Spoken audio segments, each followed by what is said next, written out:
যে 4টা ওয়ার্ড সে বলেছিল। প্রথমে বলেছিল যে ভিতরে লীগের নেতারা আছে, বিডিআরের পোশাকে লীগের নেতারা আছে দরবার হলের ভিতরে। দ্বিতীয়, সে আমাকে বলেছিল যে কিছু বিডিআর জওয়ান সে দেখছে যাদের বয়স বিডিআরে চাকরি করে যারা তাদের থেকে বেশি। 3 নাম্বার, সে বলেছিল এনএসজি। আমি এই পর্যন্ত মিডিয়া এই কথাটা বলিনি, কারণ প্রত্যেকটা মিডিয়ার লোক আমাকে বলেছে এই কথাটা বললে আমাকে মেরে ফেলা হবে।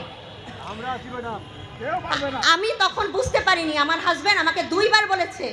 আমি তখন ওকে বলেছি এটা কি, তখন ও বলেছে ইন্ডিয়ান্স। ও ইন্ডিয়ান্স কথাটা বলে শেষ করতে পারেনি, আমার গলা থেকে ধরে আমাকে বের করে নিয়ে যায়।